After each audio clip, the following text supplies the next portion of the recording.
What's happening, Wargamers? Welcome to the meditations for our most recent Star Wars Shatterpoint Battle Report. Unfortunately, a very unlucky start for Lando Calrissian.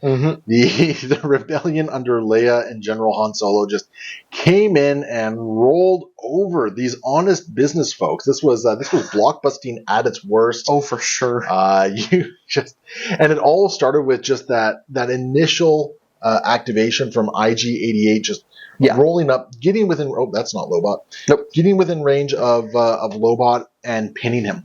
Yeah, pinning on the deployment line and exposing too, but mostly the pin. Honestly, The pin was huge because the pin was massive. Because without the pin, I could have dashed Lobot up. I could have had this point early on, right?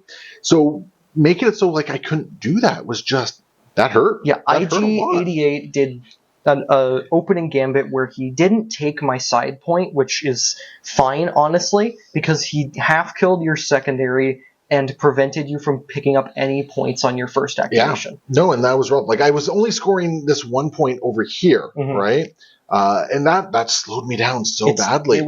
From there, it kind of just got worse. It did. Like, Han coming in, just getting an absolutely monster couple attacks, taking out the wing guard, taking out Lobot. Yeah. Although at that point, Lobot going down didn't really matter. It didn't really matter, but it just added to that snowball effect.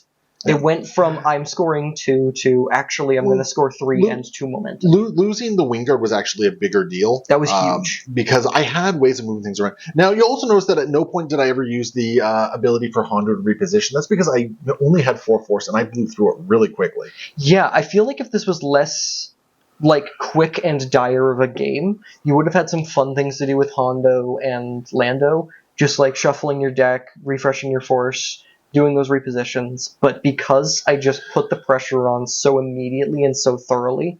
Oh, yeah. Yeah, like I was feeling the pressure early on. And your draws were pretty well the things that I just shot. Yeah, there was a really odd thing there where every time I draw a character, it's like, well, this is the one you just took out. Super. And because you have 4 force, reserving becomes that big of the... I mean, yes and no. I mean, I just realized I didn't have to spend any force to reserve the wing guard. Oh, yeah. It wouldn't have mattered because I still have a whole bunch of force. The only time I ran out of force is right before I activated Hondo. Yeah. So maybe I could have gotten one more. This effort is no longer profitable. Although in all fairness, it does have to be a character within 4, so only the weak ways or Guarm would have actually done it for me. But yeah, this was a rough showing right here. This was a little rough, yeah. I do think that, unfortunately, I hit a point where, even though the Weak Way Pirates had my best activation, it really just goes to show that Guarm and the Weak Way Pirates are not... They don't pull the weight they need to pull. They really don't. It's real unfortunate to see. It's unfortunate. I came in, I had a good activation against Lando and R2, but then the clapback from Leia. The clapbacks today that was a lot. I got a lot of value out of that. You basically had what? One actual I had clapback? One actual clapback because you wounded one character. Now, in all fairness, you only needed to do 1 point of damage for that one, and I misgauged the range. I probably should have just stayed down here and out of line of sight. Yes, had you stayed there and gone out of line of sight, that would have been really big. Because that would have been 3 points. Yeah, that would have been a big 3-point swing. Yeah, 3 points right off the hop for me. And, I mean, I know Leia was coming up next, but it would have mean you would have had to work for it. She wasn't shooting Guarm, she was shooting you instead. Yeah, so that was definitely a misplay on my part. I misjudged just how long 5 range is on that one. And, yeah, it's going to happen. 4 and 5 always really kind of surprised me. I don't know why. I've been wargaming for a long time. I don't know why it still surprises me. But, yeah, this was...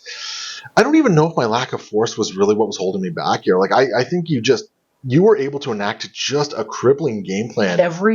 Every activation I feel was pretty well perfect for me. I got a phenomenal first 3 activations. Your order deck was great. Yeah. Going IG-88, turning off your first activation, General Solo to get 2 momentum, and then Lando R2 to effectively score the board. Yep. That was... You controlled a lot of the board right off the hop, and because you started off with these back 2 points as yours as well, right? It's just... You already had such a massive leg up. And yeah, and then, it did wind up mattering, but drawing IG-11 and just going, well, I guess my dead activation is I'm going to burn a bunch of my momentum that I don't care about to do way too much damage to your guys on the back line. 7 damage to the weak waist, 5 to Guarm. Like that Exposing both of them. Exposing both of them. Yeah, it was rough. Like your stuff did what it needed to do, and it was painful. I could not recover from that initial momentum of Lobot not hitting that point right there, and the Wingguard's not quite making it to this point over there with that that force use, right? The secret identity. Yeah. Or the security network, sorry. Because that was the other thing. Like, I could have gotten a 5-die attack if you happen to be contesting an active objective, but he wasn't contesting that active objective. Yeah. So I couldn't even make that 5-die attack, and I mean, with the Wingguard, that 5-die attack, there's like some pins, a couple shoves, a reposition. Yeah, the shove would have been huge. Would have got you on the point fully. Well, three would have also given me the reposition, so I probably would have taken the reposition instead, which would have gotten me on that point, which still would have been huge. Yeah. And it just, unfortunately, I was literally out by millimeters. Yes, both movements on Lobot and the Wingguard. It was so. Oh, I thought I'd be able to get at least one of them. And neither of them happened. Yeah. Missing one felt rough. Missing both, I was just like, oh no. Missing both was backbreaking, and I never recovered from that, unfortunately. And even when you can pre-measure stuff, like sometimes you're close enough that it's like I don't know. And unfortunately, what kind of got me in both cases was the angles of these buildings and having to move the movement widget around those angles, right? Those buildings was huge for you. Yeah. Now, I was going to say maybe I should have climbed, but I just realized no, I needed to do the advance up there to try and do anything. Like even if I didn't have to shake that pin, if I was able to like do a hunker instead on Lobot, right? Yep, that would have gotten him in. Yeah, that pin was massive. Yep, the pin was massive, and you just were able to put so much pressure on me. And I feel like we didn't really get to see Boss do anything cool this game. I tried very hard. You tried hard. He was the last bull of the deck. Well, his biggest thing, I feel, is his regeneration. If you don't kill him in one go and he gets to activate, he removes all damage and all special conditions. Oh, yeah. No, I love that. That's phenomenal. That is an incredible ability, and he took no damage the entire game because he was my last activation. Yep.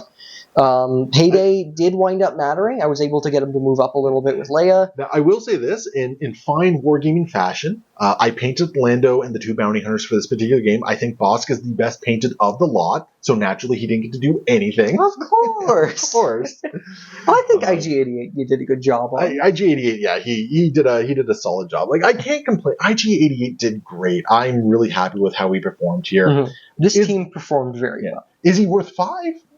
I don't know. I think in a very bounty hunter-centric team, that ability to just add 3 dice to an attack feels very, very good. I think the biggest thing that holds him back is this new bounty hunter pack all being secondaries. A little unfortunate. You are very restricted in what you can bring. Yeah. Well, I mean, because we were looking for a 3-port support. 3-point support for Rebels. Yes. And the only one we could find was Lando and Lando and R2, which are still fine models. We've definitely come around on them. We were definitely down on them very early on, but no, they are great these days. Yeah, so there we go. Great showing from the bounty hunters. Not as great showing from Lando and them, and I believe they can do something great as long as they get the chance to. Yes, right? That's just the problem. They did not get the opportunity to. So we're gonna see what happens, and maybe roll up another game at some point with them sometime soon. So hopefully you guys enjoyed the game. Leave your comments below. Let us know if we missed anything just egregiously out in the open there. I don't think we did, because I don't think I really got a lot of opportunity to do much of anything there. I think I mostly just missed a couple steadfasts. We did go back and we caught a few. We caught them eventually, yeah. Yeah. But it was always one of those things like, oh no, we've gotten the board state is worse for me. No.